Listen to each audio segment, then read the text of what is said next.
قومی آواز کے ناظرین خوش آمدید۔ خبر بہت بڑی ہے۔ ہم کئی دنوں سے اس خبر کی تلاش میں تھے کہ گریٹر اسلام کو دبا کر کیوں عرب ممالک گریٹر اسرائیل کے پیچھے پڑ گئے ہیں، مغربی طاقتیں کیسے اپنے مفاد کی خاطر مسلم امہ کو آپس میں لڑا رہے ہیں، اسرائیل کو تسلیم کرنے کی اندرونی کہانی ہے کیا، کیوں پاک فوج کے سربراہ سعودی قیادت کو سمجھانے تو چلے گئے لیکن متحدہ عرب امارات سے کوئی رابطہ نہیں کیا گیا۔ لیکن اب بریکنگ نیوز کے مطابق متحدہ عرب امارات تو سب سے بڑا غدار نکلا۔ اس نے اپنے جڑواں بھائی سعودی عرب کی پیٹھ میں بھی چھرا گھونپ دیا ہے۔ اسرائیل کا تہلکہ خیز انکشاف۔ سعودی اور عرب ممالک اسرائیل کے ذریعے مسلم حکمرانوں اور لوگوں کے نمبر تک ہیک کرواتے رہے ہیں۔ کیا طیب اردگان اور عمران خان کو بھی ہٹ لسٹ پر رکھا گیا تھا؟ اصل کہانی ہے کیا؟ آج کی ویڈیو میں انتہائی سنسنی خیز انکشافات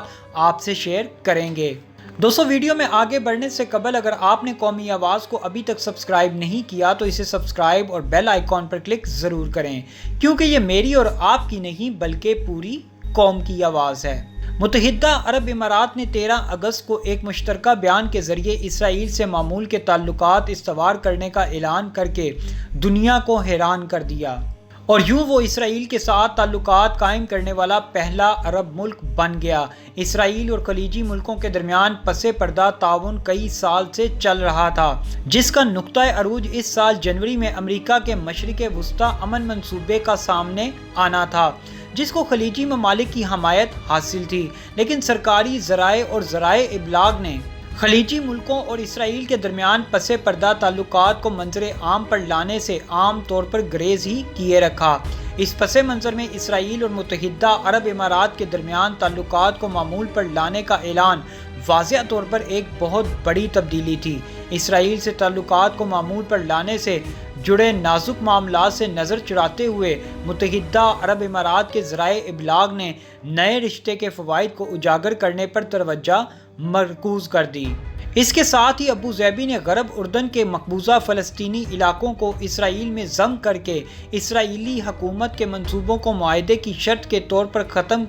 کرنے کا بھی سہرا اپنے سر باندھنے کی کوشش کی۔ متحدہ عرب امارات نے یہ بیانیہ اختیار کیا کہ وہ مقبوضہ فلسطینی علاقوں کو اسرائیل میں ضم کرنے کے منصوبوں کو ختم کرنے کی شرط پر اسرائیل سے تعلقات قائم کرنے پر راضی ہوا ہے۔ اگر اس دعوے کو تسلیم کر لیا جائے تو متحدہ عرب امارات نے خطے کے معاملات پر اثر انداز ہونے اور انہیں سلجھانے والے ملک کی حیثیت حاصل کر لی ہے، اور اس ضمن میں اس نے سعودی عرب جیسے عرب دنیا کے روایتی طور پر با اثر ممالک کو پیچھے چھوڑ دیا ہے۔ لیکن مقبوضہ علاقوں کو اسرائیل میں ضم کرنے کے معاملے پر ابہام کی وجہ سے ایک متبادل بیانیہ بھی پایا جاتا ہے، اور جس میں متحدہ عرب امارات کی حیثیت پر سوال اٹھائے جا رہے ہیں کہ کیا اس کی اتنی بساط ہے کہ وہ اسرائیل کو ان علاقوں میں اسرائیل میں شامل کرنے سے روک سکے۔ دوستو، متحدہ عرب امارات نے اپنے عزائم کے بارے میں کوئی رازداری نہیں برتی،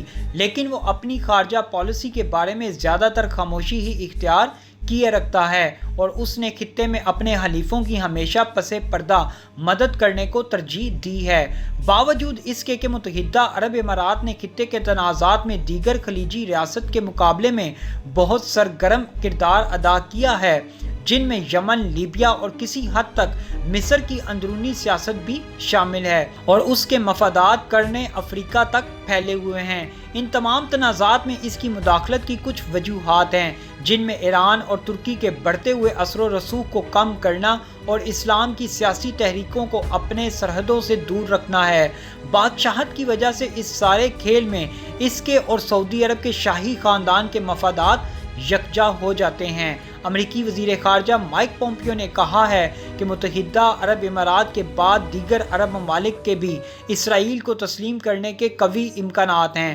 عالمی خبر رساں ادارے کے مطابق امریکی وزیر خارجہ مائک پومپیو سرکاری دورے پر اسرائیل پہنچے ہیں، جہاں انہوں نے وزیر اعظم نیتن یاہو سے خصوصی ملاقات کی، اور متحدہ عرب امارات کے اسرائیل سے سفارتی تعلقات کی بحالی کے بعد پیدا ہونے والی صورتحال پر تبادلہ خیال کیا۔ ملاقات کے بعد مشترکہ پریس کانفرنس سے خطاب کرتے ہوئے امن معاہدے پر اسرائیل اور متحدہ عرب امارات کی عوام کو مبارکباد پیش کرتے ہوئے کہا کہ اب دیگر ممالک کو بھی اسرائیل کو تسلیم کر لینا چاہیے اور اس کے قوی امکانات بھی ہیں۔ امریکی وزیر خارجہ نے مزید کہا کہ عرب ممالک کی جانب سے اسرائیل کو تسلیم کیے جانے سے مشرق وسطیٰ میں پائیدار امن قائم ہوگا اور مشترکہ طور پر خطے میں تعمیر و ترقی کے نئے مواقع اور امکانات بھی پیدا ہوں گے۔ متحدہ عرب امارات نے اپنے حلیف سعودی عرب اور دوسرے خلیجی ملکوں کے مقابلے میں بہت جارحانہ رویہ اختیار کیے رکھا ہے،